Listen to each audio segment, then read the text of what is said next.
Australia kebanjiran Working Holiday Visa holders di tahun 2024. Angka terbaru menunjukkan bahwa anak-anak muda dari seluruh dunia ramai datang ke Australia dengan program Working Holiday Visa ataupun Work and Holiday Visa yang lebih dikenal sebagai WHV atau Backpackers Visa. Angkanya di tahun 2024 sampai bulan November lalu mencapai 213.400 orang.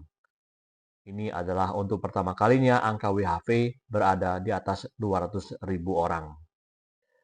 Dari mana saja mereka berasal? Dan bagaimana dampaknya terhadap persaingan mencari kerja di Australia?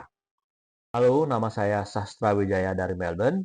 Sebelum saya lanjutkan, silakan Anda subscribe, beri likes ataupun komentar untuk perkembangan channel ini. Dari jumlah 213.400 orang di tahun 2024, mana yang paling banyak asal negara mereka? Menurut angka resmi, yang terbanyak datang dengan Working Holiday Visa adalah anak-anak muda dari Inggris sebanyak 47.000 orang. Itu saja sudah mencakup 20% dari keseluruhan WHV di Australia. Yang kedua adalah dari Prancis, 23.700 orang. Dan kemudian berikutnya adalah Irlandia, 21.800 orang. Sementara itu dari negara-negara Asia yang terbanyak datang adalah dari Jepang sebanyak 14.800 orang. Kemudian Taiwan 13.400 orang dan kemudian lagi dari Korea Selatan sebanyak 12.700 orang. Jadi di tahun 2024 saja ada kenaikan 40.000 orang yang datang menggunakan Working Holiday Visa dan juga Work and Holiday Visa. Jadi bagi Anda yang belum paham betul mengenai WHV, berikut penjelasannya dari saya.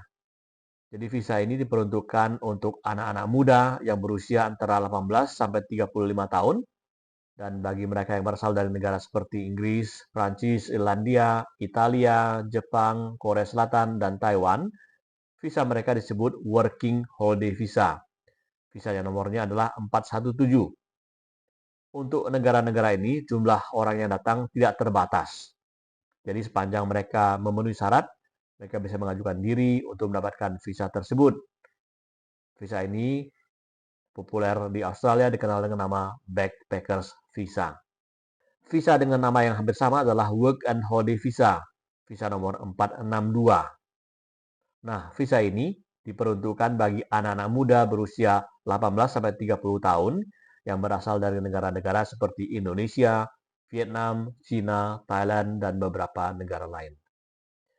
Yang membedakannya adalah jumlah kuota yang ditetapkan oleh pemerintah Australia bagi tiap negara dengan visa 462. Misalnya, untuk Indonesia, kuota tahun ini jumlahnya adalah 4.796 orang.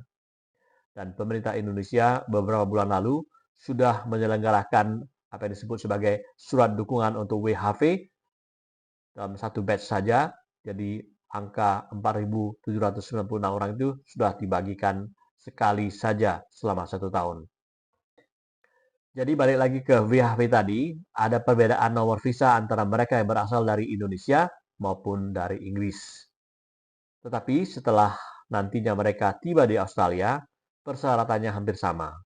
Artinya, mereka bisa bekerja di bidang-bidang apa saja selama paling kurang setahun. Nah, mengapa di tahun 2024 lebih banyak anak-anak muda dari Inggris datang dengan WHV ini?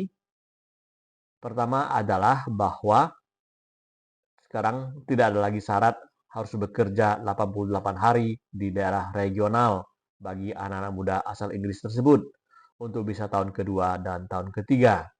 Sementara anak-anak muda asal Indonesia masih memerlukan persyaratan 88 hari bekerja di kawasan regional agar bisa kemudian memperpanjang visanya di tahun kedua dan kemudian tahun ketiga. Selain perubahan aturan bagi anak-anak muda asal Inggris tersebut, menurut beberapa pengamat, situasi politik dan ekonomi di negara-negara asal juga berpengaruh terhadap kedatangan para WHV ke Australia. Misalnya sekarang ini di Inggris, keadaan ekonomi dan politik tidak stabil dalam beberapa tahun terakhir. Demikian juga dengan Prancis. Sementara itu di Taiwan, Bayang-bayang mengenai masa depan kawasan itu dalam hubungan dengan Cina daratan juga menjadi salah satu alasan. Dan di Korea Selatan, persaingan semakin sengit bagi lulusan universitas untuk mencari kerja di dalam negeri. Sekarang bagaimana dampaknya bagi persaingan lapangan kerja di Australia, terutama untuk para WHV asal Indonesia? Ya, secara umum, menurut saya kemudian persaingannya menjadi lebih ketat. Dan bagi Anda asal Indonesia, Anda mesti melihat bahwa anak-anak muda asal Eropa ini, mereka rata-rata memiliki pendidikan tinggi. Dengan misalnya mereka yang berasal dari Inggris dan Irlandia, penguasaan Inggris mereka tentu saja lebih baik. Secara sporadis, saya juga sudah melihat sebagian anak muda Indonesia yang datang ke sini dengan visa WHP kesulitan untuk mendapatkan pekerjaan setibanya mereka di Australia. Tentu saja tidak semua orang begitu. Namun menurut saya, pesan pentingnya adalah bahwa dalam situasi sekarang ini, Anda harus mempersiapkan diri lebih baik lagi secara pribadi. Jadi WHP memberikan kesempatan bagi Anda untuk datang ke Australia, bekerja dan berlibur selama paling kurang 1 tahun.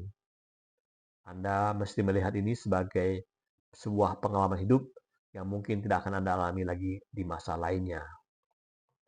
Sementara itu, dalam waktu bersamaan, sekarang ada lebih dari 200.000 orang WHV lainnya di sini, belum lagi mahasiswa internasional dan juga para migran lainnya. Ini semua membuat persaingan mencari kerja lebih ketat, terutama di kota-kota besar. Oleh sebab itu, ya, menurut saya tingkatkan kemampuan Anda sebelum berangkat, entah soal bahasa Inggris maupun keterampilan lain yang akan memudahkan Anda untuk bisa mendapatkan pekerjaan. Jadi WHV itu sudah menjadi modal penting karena Anda boleh bekerja penuh selama 1 tahun. Sekarang gunakan kesempatan itu sebaik-baiknya.